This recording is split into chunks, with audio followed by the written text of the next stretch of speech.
it's Marley. Welcome back to my channel, Type 1 Reader. I am here today to start a brand new reading vlog. It's going to be a 24-hour reading vlog with the timer method.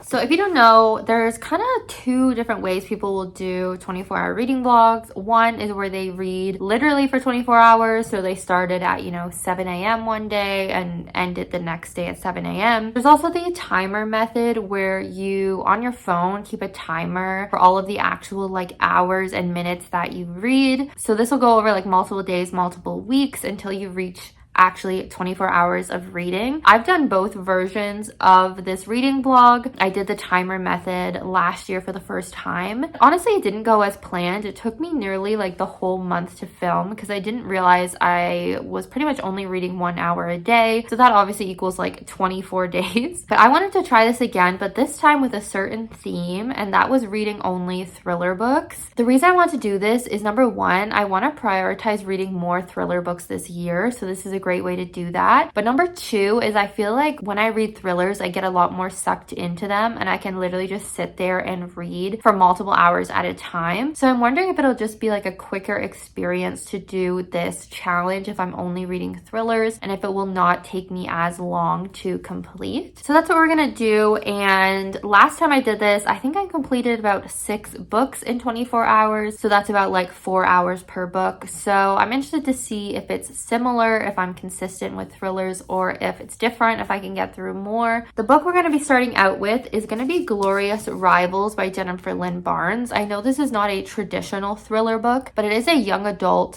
murder mystery kind of thriller. So that's what I'm going to count as the first book. This is the second book in a series, the Grandest Game trilogy, which is a sequel series to the Inheritance games. It has to do with teenagers, basically, as it is young adults who are really smart, really into completing riddles and solving mysteries. This one particular family, the Hawthorne family, is putting on this games, and whoever wins will win this great prize. But there's all these different riddles and mysteries they have to solve throughout, and we're following a number of different characters. The first book in this series I was a little disappointed with because I didn't realize these games were going to be drawn out for the whole series. I thought maybe there'd be a different game each book, but no, this is the same group of characters doing the same competition. It's just getting dragged out to a second book. We'll see how it goes, but yeah, that's my initial reading plan. I do have one other young adult thriller that I'm thinking of reading for this video, and then the rest are going to be adult thrillers. So let's get into the vlog.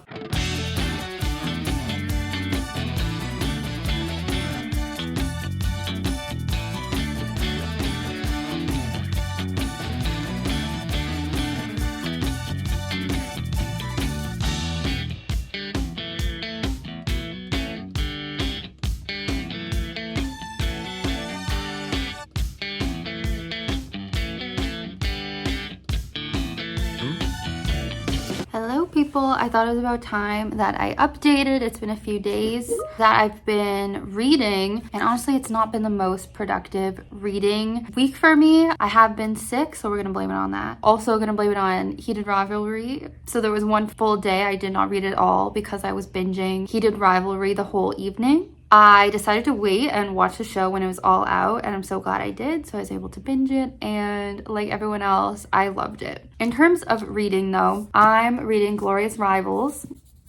Also has rivals in the title. I'm about halfway and I've been reading for 2 hours. So that's kind of what I'm seeing with my reading. I always thought I read 100 pages per hour. That's kind of a nice number, and I feel like that's what a lot of people say they can read. I'm realizing I read about 70 to 80 pages per hour in actuality. So people who say I'm a fast reader, it's not true. I think it's just that I read a lot of books because I spend a lot of time prioritizing reading books. I don't actually think I'm that fast of a reader in terms of pages per minute, pages per hour, whatever. So yeah, 2 hours in / nearly 200 pages in. This is the sequel, so I can't get too much into the plot, but as I already introduced the book. Okay, let's not say the description again. But basically this is feeling very repetitive to the first book, which I alluded to before, that the same competition is still going on in the second book, which I think you should know going in, because that might deter you from the series, hearing about how it's just the same competition being dragged out. So it's feeling very similar to the first book. We obviously have our same main characters.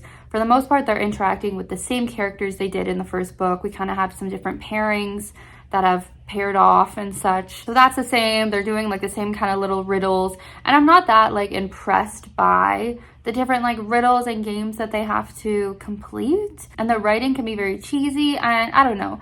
I give the first one 4 stars, but I think the fact that it's the exact same thing, I'm not gonna give this 4 stars again. Like, give me something a little bit different. Like, let's advance things a little bit. We do have the overarching mystery that I'm still wondering where that's gonna go. So I am like invested to a certain extent in everything, but it's just like, come on. Let's go. And the fact that this is going to be a trilogy, like, is this just going to get extended again in the same game going on? One of the characters is in a little bit of a different position, so I'll give them that. Otherwise, not a ton to say about this book. I think there'll be more to say about the upcoming thrillers that I'm going to read. Hopefully I can finish this soon and I can prioritize reading a little bit more now that I'm feeling better, and that I'll be doing some commuting on the train in the next couple days. So that should give me time to read and finish this up.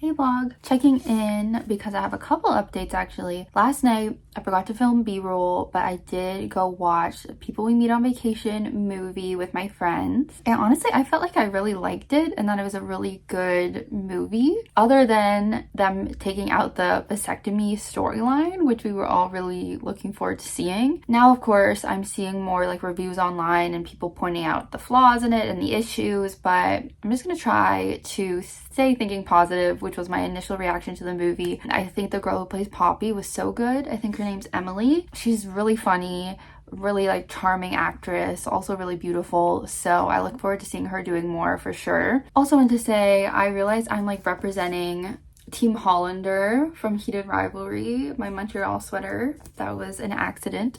But anyways, I did finish Glorious Rivals. I'm gonna rate it 3.5 stars, but thank God for the ending. By the end, we were definitely having some reveals, some twists, things were happening, and so I really appreciated that because I was really just kind of getting over the games and riddle after riddle, and like they're not even that interesting of riddles. And slight spoilers, just because I want to like wrap up this note that I've been having about the games going on and on.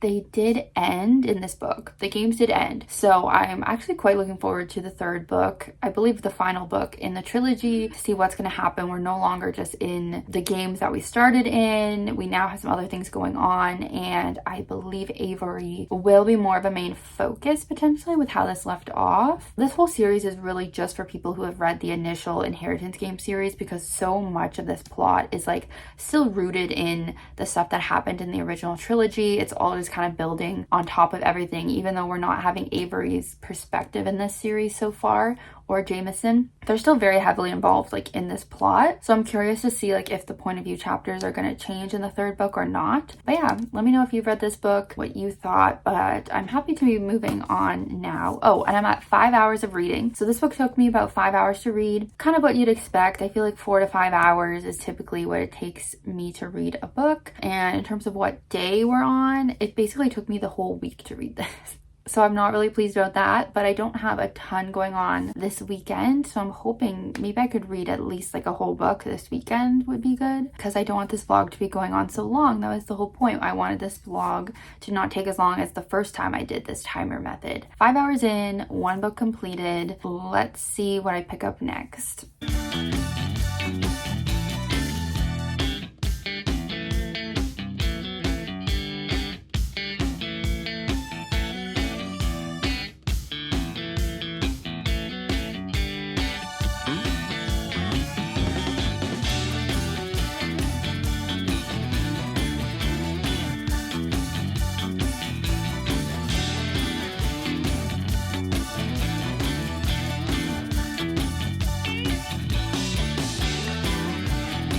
All right, I'm back for another check-in. I've been reading for over 8 hours now, so was able to make up a bit of time over this weekend. I've decided to start The God of the Woods by Liz Moore. This was a popular thriller book a couple years ago. I think it won the Goodreads Choice Awards. I have heard though that it was more of like a literary mystery than a traditional thriller, but still technically I think it falls under the thriller category, so I am reading it. And yeah, I'm halfway through, and it definitely is feeling like a slower literary book rather than a fast-paced thriller. So I kind of wish I picked something different, but I was looking at my Goodreads TBR of like high-rated thrillers because I just really want to make sure I'm reading good books and good thrillers. So this was very highly rated, so hence why I chose it. But in terms of the plot, it is historical as well. In I think it's 1975, we see this camp counselor at a camp put on by this very like rich family, and a girl has gone missing. One of these campers has gone missing, and it just happens to be the owners of the camp, this rich family, their daughter who had been attending the camp. So we're having that storyline of that summer, seen from a couple different perspectives, such as the camp counselor.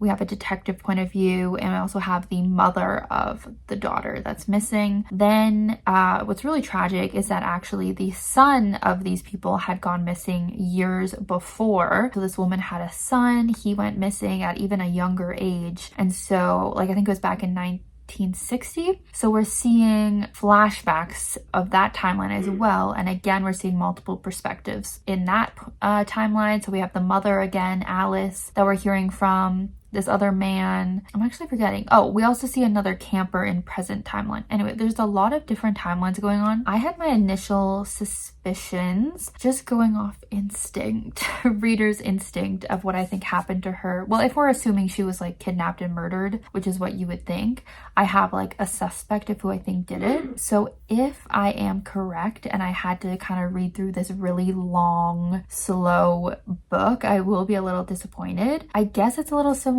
to All the Colors of the Dark, which was a, again, historical kind of longer drawn out mystery book. I saw someone recently compare them, and I did end up giving that book 4.5 stars. I did actually really like it and found it worth the read. So I'm hoping this one will feel the same, because right now, I don't know, there's nothing super special about this plot, right? It's a missing person's, missing kid kind of story. And so why does it need this like drawn out format? Like why couldn't it just have been a little bit more of a quick-paced book? Not sure, but I hope it will be worth it in the end. I am finding it pretty like addicting and easy to read at this point, so overall I am enjoying it, but I'm curious to see why the author felt like she really needed to like get into so much depth and detail with all these different perspectives and stuff, like if it is just going to end up being more of like a straightforward story. So yeah, I guess I've been reading this for 3 hours so far. It says I have 3 hours left, so that makes sense because I'm halfway through. So I won't finish it tonight. I won't do my plan. Sorry if you hear all of Dakota's coughing, by the way. I kind of like tune it out, but I think you can probably hear it. So I won't finish it today, which was my plan of reading a whole book this weekend, but this is a longer book. Like it was over 500 pages on my Kobo, so quite long for a thriller. Even though I'm not going to finish it, like I've still been making a lot of progress, and I'll probably still keep reading tonight because it's not too late.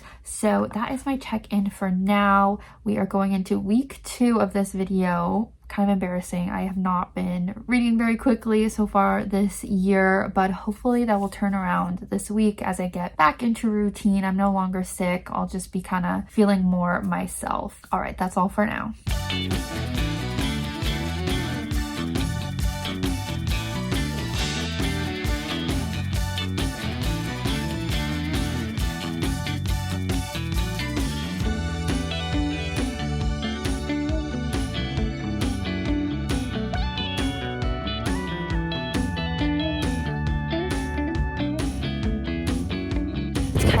Fall today, update readers. So last night I spent like the whole night reading The God of the Woods, The Gods of the Woods. That really caught me up on my reading schedule, but yeah, I just got so sucked into that book. The second half, I just couldn't stop reading. I was so invested. The little theory I had from the beginning ended up being wrong, so I was definitely curious to see what direction the book was going to go in. And ultimately, I do think the ending left me slightly unsatisfied, but very slightly, so that's why I think I'm going to rate it 4.5 stars. If the ending had more of an impact for me, I probably would have given it 5, obviously, but I just think by the end, like, you are so invested in the characters, a lot of them female characters. Yeah, you really just grow to love a lot of them. You really understand so many of them, and I do just think this was a really good mystery. More than a thriller, I guess, as people say, because it's not super fast-paced, pretty character-driven in a way. But yeah, I think it was worth it in the end, and I'm definitely glad that I read it. Glad that I had the time to, you know, just sit and read, finish it last night. It's what I hoped doing this vlog, is that I would get sucked into these books, and so I would spend multiple hours per day reading rather than my typical like 1 hour a day. That is what I want from this vlog. I want to be getting sucked in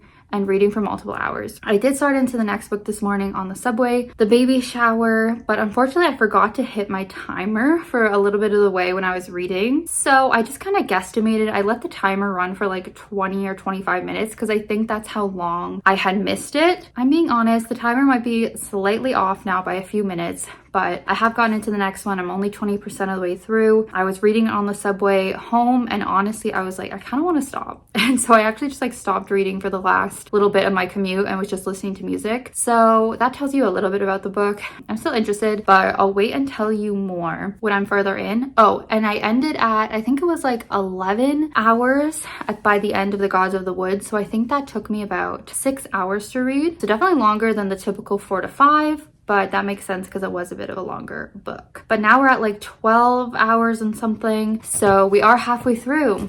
We're halfway through the video, or through the challenge. Yeah, I'll come back when I have more to say about The Baby Shower when I'm a little bit further in.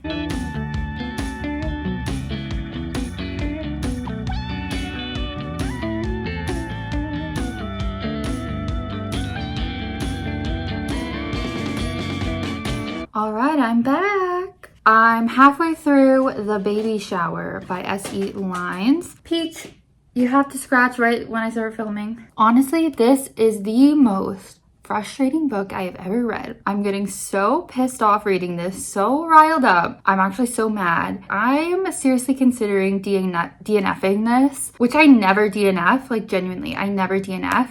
But I'm wondering if I really should, because I feel like I've already been reading this so long and I'm only halfway. And if it's pissing me off this much, like to read another whole half of the book, I feel like I shouldn't put myself through that, right? In terms of the plot of this, in the beginning, we see that some sort of accident happens with multiple people. So we know it's going to be multiple main characters, like a car accident. So our main character, Jane, is in the hospital. So then we're flashing back and we're just seeing her life. She has a husband, Frankie. They are dealing with infertility. So that's a huge topic in this. Well, as you can imagine, with Baby Shower being the title, it does have to do with fertility. So yeah, Jane's dealing with infertility. So this has been really hard on them, but they are a really sweet couple. They really love each other and they're working through it as best they can. We also see that Jane has this little friend group. It's really nice. In particular, her best friend is this woman named Sophie. All of a sudden, Sophie gets this new bestie, this woman named Lexi, that starts joining the group. And this is like one of the most evil characters I've ever come across. Like, she is the reason I'm having such a terrible time reading this book. Like, I just want to have a good time when I'm reading, and I'm really not because of this woman. So it's a whole thing where like it's only the main character that is seeing how evil Lexi is. It's like she'll do little things that only the main character sees. She's making lies up about the main character and telling it to Sophie, turning Sophie against her. It's extremely frustrating to read that kind of thing. And it's like so many different situations that you can imagine. Jane telling this woman, oh, you need to stretch before you run, and then her ignoring Jane's advice and then telling Sophie, oh, Jane actually told me not to stretch before I ran, and that's why I got this injury. And it's like, clearly she faked the injury. She's lying about this. Jane's like, I didn't say that. Like, I actually said that she should stretch. And there's just so many situations of clearly this woman turning Sophie and everyone else against Jane. So I'm just hating that. And also it's like, as I said, it's long. So it's like so many situations of this. And then her husband, Frankie, we know is going through it. We're seeing some points of view from him as well. And we see him meet this woman. And she goes by a different name, but you know it's Lexi. You know it's Lexi. You know, waiting to see what exactly is going to happen there. And we just got this reveal. We got a couple reveals at this halfway point. Just terrible. Just terrible what Lexi has done to Frankie. And I don't want to read more of that. Like, I don't. And I just feel like these reveals were like the big reveals of the book. And I don't really know what else could be revealed other than like just Lexi continuing to be more evil towards this couple. And I guess maybe us finding out her motivation, like why is she doing this? Like, is it because she hates Jane, or is it just because she loves Sophie? Or like, I guess we would learn more about her exact backstory of what made her be so psychotic. And I'm just like, do I want to put myself through this? In terms of a timer check, I believe we're at about 14 hours. So I guess I've been reading this one around 3 hours or 2.5 or whatever the math is. Do I want to read more of this? Not really. We'll just see in the next clip. Like, you'll either see me continuing to read this and maybe finishing it, or you might just see me start a new book, because maybe I should allow myself to DNF in a case like this, because I really don't do that often. And I've already read so much of it, I maybe just could consider it going towards my goal and consider it read, because I did read a lot of it. Another thing that's pissing me off today, so I kind of felt forced to update my phone to the new iOS that's like the iOS glass. Literally hate it. I already knew what it was going to be like because my work phone is already updated to that version. But I didn't realize with the timer app, so it's the clock app, with the old iOS, it used to show it on your lock screen if you had a timer going, and I could easily hit like pause or start it. Now it's not showing up on the lock screen. And I tried to look in settings if there's a way to make it go on the lock screen again, and I don't think there is a way. If you are watching this and you know a way, please let me know. But yeah, it's really, really frustrating. So now if I want to go in and start the timer or pause it, I have to open my phone, go to the app, and then pause it, rather than it being just on my lock screen. So anyways, I'm just feeling very annoyed right now. So that is my update for today. Oh, and I should also say I looked closer at this book and its ratings. So I think I mentioned this before. I'm trying to pick thrillers that have high ratings so that I know I'm reading good thrillers. But this has such little ratings, so I think that's why it had a high one, because not that many people have read it. Only one person I follow has read it. And that must have been where I heard the recommendation from to add it to my TBR. She gave it 5 stars, but I'm thinking this is not popular for a reason, and I'm kind of regretting picking it up because literally, like, basically no one else has. Just if you were wondering, like, where this book even came from and why it was on my TBR.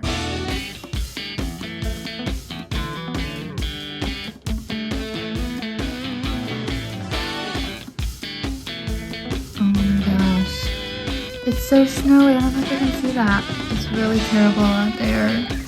So I guess I'm not leaving the house. All right, we're basically at the 16-hour check-in, and I'm halfway through The Good Lie. I've pretty much been convinced to DNF that last book. We'll see if I ever go back to it. I don't know. But I am obsessed with The Good Lie by A.R. Torre. I'm loving it. Thank God. This is what I needed. This is what I wanted. In terms of the plot of this, our main character is a psychologist. She mostly has clients who are a little bit morally questionable. A lot of them have like instincts to kill that they're fighting against, like they're not great people. One of her clients ends up killing himself, and that's kind of a little story we have going on. But then she ends up hooking up with this guy, and he ends up being a detective. Nope, not a detective. I don't know why I said that. He ends up being a lawyer. This other story's going on. We're getting, sorry, the description's a little all over the place. We're also getting points of view from this woman whose son was kidnapped by a serial killer, but he escaped. We're seeing, you know, the mom's point of view. She's a little bit suspicious of her son. She's like, he's acting kind of weird. I mean, obviously he just had like a traumatic event, but she kind of thinks he's lying about something. But he, you know, is accusing someone of being the serial killer because obviously he saw who it was. It was this teacher. Connection, the lawyer I mentioned earlier, his son was one of the victims of this serial killer. So that's how that connects. And he just does not believe that this is the real killer, this teacher that's being accused. So he decides to defend this man who's literally potentially the serial killer that killed his son. He's like, I'm going to defend him because I don't think this is the guy who killed my son. I think it's someone else. So I'm going to defend this man. So kind of crazy situation. Because of his connection with our main girl, the psychologist, he asks her if like she can help with the case, like do a killer profile on the serial killer to hopefully like disprove that this man is the serial killer and hopefully I guess find like the real one. So kind of an all over the place plot there. I'm thinking there's gonna be some twists that will come to reveal why maybe all these different stories are connected. It's kind of weirdly a coincidence that like what's going on with the psychologist and then this man and then the serial killer case, like I don't know. I think there's gonna be some sort of reveal with these connections. I'm very curious to see what it's going to be. Who is the liar? There's obviously someone doing a really good lie, and I want to know who it is. Well, obviously, I think it's the kid who escaped. Like, he's clearly lying and must have been, like, in leagues with the real serial killer. I think that's pretty obvious. But yeah, I'm definitely sucked in. So I wanted to definitely update before going into the weekend. I'm going to a bachelorette party and I'm going to be taking the train for some of my commute there. So I'll definitely be reading. I'll definitely be finishing the book if I don't finish it tonight because it is only 8:30. So technically I have like multiple hours left of reading. So maybe I'll finish it tonight. I don't know. If I finish it tonight, I'll do another update. But just in case I don't, I'm definitely finishing it this weekend. So can't wait.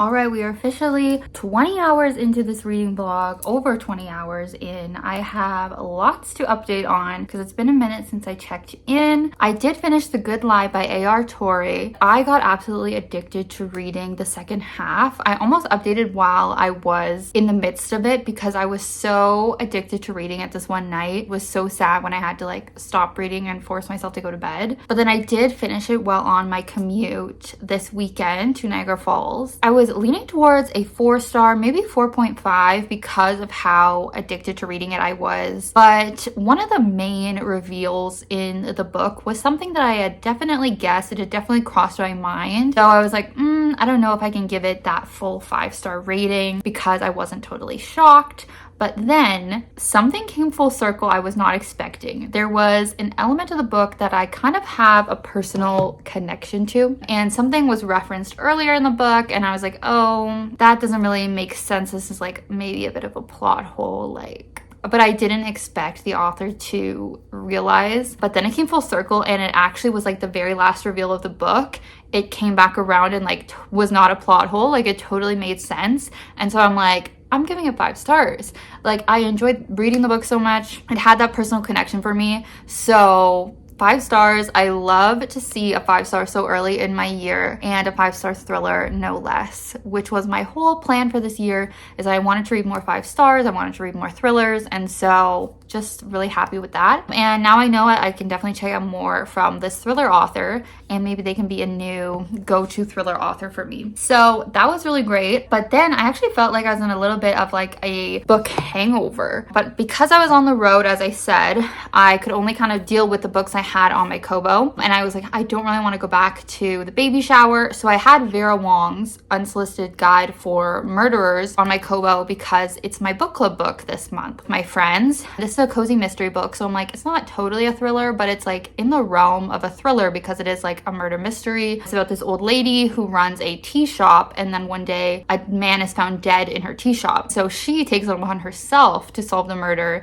because she doesn't think the police is doing a good job. So I started this. I got to 26% of the way through, but then I kind of wanted to return back to the TBR that I had like pictured for myself. So far I will say I'm enjoying this. Vera is very funny. If you don't know, this is by Jessie Q. Sutanto, who wrote the Dial A for Auntie series. I adored that first book. I didn't like the second book as much, and that's the only books I've read from the author so far, but it's giving that same very like humorous vibe, of course, that Dial A for Aunties had. Sorry about my tripod, as always, it's falling on me, so I'll just lean down, I guess. She's got her little group of suspects. I'm definitely intrigued, but something I was like, I don't want to fully commit. I'm gonna go back to another book I was planning to read, which is Such Charming Liars by Karen M. Mcmanus. So now I am like 140 pages in, and it's 380, so I'm not quite halfway yet, but this is a young adult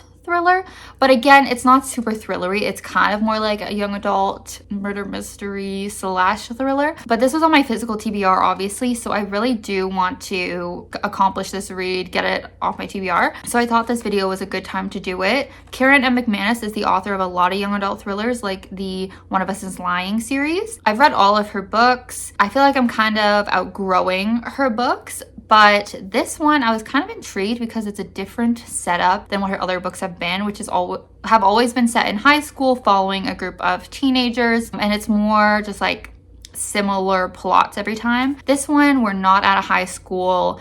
It's just a little bit of different layout. So I wanted to see how she did this kind of book. And so far it's fine YA, so it's easy to read and everything like that. You know, I'm interested, but I do think I'll definitely take a break from her books if she continues to publish them. I'm gonna like probably stop prioritizing them. But in this we have our main girl, Kat, and her whole life her mom has been this kind of con artist, and she's trying to get out of that lifestyle, but she has to do this one final mission for the lady that she works for. Kat kind of sneaks along to the mission even though she's not supposed to. The mission is to steal this necklace that's really expensive, really valuable. So they have this little plan. It starts to go off the rails, first of all, when this man is there, which is the mom's like ex-husband. They were married for like one night in Vegas. Basically, when the kids were young, Kat's mom got married to this man, but it did not go well. I haven't seen him since, but he had a son. What's his name? Liam. So he's our other main character. Liam and his dad are also at this event. Liam's dad is like dating one of the rich women in this family, the woman that owns the necklace that Kat's mom is gonna steal. So anyways, they're kind of reuniting at this event because Kat and Liam, they kind of bonded even though their parents were only married for a short time. They kind of have this sibling bond still between them. So that's kind of nice. It's like a friendship sibling thing. But yeah, other things start going awry in this mission that Kat has. Liam kind of has his own story where like he knows his dad is also like a scammer and a con artist. So he's trying to like ruin his dad's cons because he's like actually a moral person. So we don't fully know what the dad's plan is, but probably to con this rich family as well. Anyways, we just had a murder now happen. So now I guess it's going to be a little bit of a murder mystery, potentially, of our main characters trying to figure out like who is the person that just killed someone and trying to get away because Kat, our main girl, did witness the murder. So she might be in a little bit of danger. So as you can tell, it's like a lot different from her other books where they're very like formulaic. It's with these high schoolers, murder mystery. Like this is like some more different stuff's happening. I don't mind that. And so that has brought us to 20 hours in. I forgot to say what the time was when I finished A Good Lie. So I'll put that up on the screen. So that is the time it was when I finished A Good Lie. And then since then I've read 26% of Vera Wong and 140 pages of this. My priority is going to be to finish this. I assume I will do that before the remaining time's up. And if so, then I'll go back to Vera Wong, but maybe it'll just take me the rest of the time to finish this. I don't know, but let's just do one more update. Let's just do one more when I have reached 24 hours, unless anything crazy happens. I'm doing my first rewatch.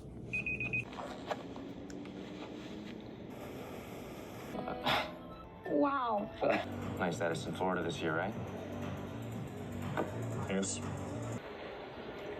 Hey vlog, so it's official. It has been 24 hours, so time to wrap up the vlog. I finished Such Charming Liars at this timestamp. I think it was like 23 hours and 30 minutes or something like that. I actually rated this 4 stars. Now, I feel like I'm judging it like less harsh because it's YA, but I actually did end up enjoying this book more than I expected. I feel like Karen did a pretty good job of writing a thriller book or mystery book that was different from her other books, and there were actually a few different things that did surprise me about the plot and where it went. Some of it you could still see coming, but I really do think her books would be a good introduction to thrillers and mystery books for a young adult audience, and I think they could be like a little bit of a palate cleanser for adult readers, a little bit of a fun light read. So yeah, I honestly did enjoy my time reading this book. I don't think I mentioned before either, it does have, you know, nice representation of like a mother-daughter relationship with Kat and Jamie, a nice kind of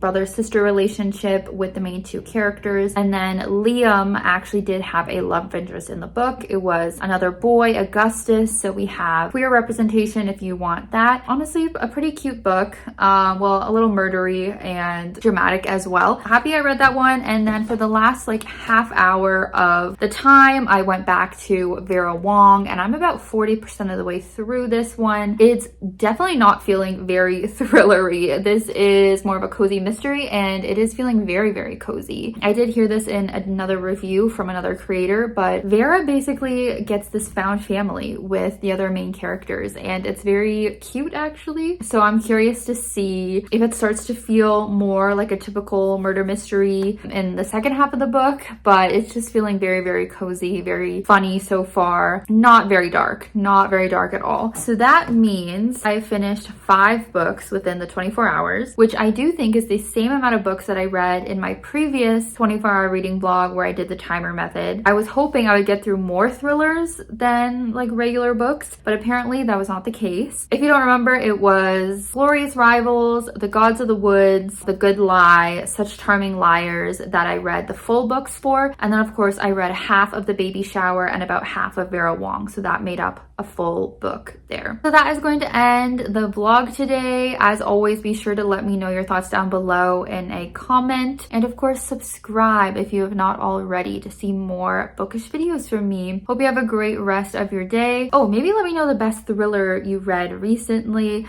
and I will see you soon with a new video next week. Bye.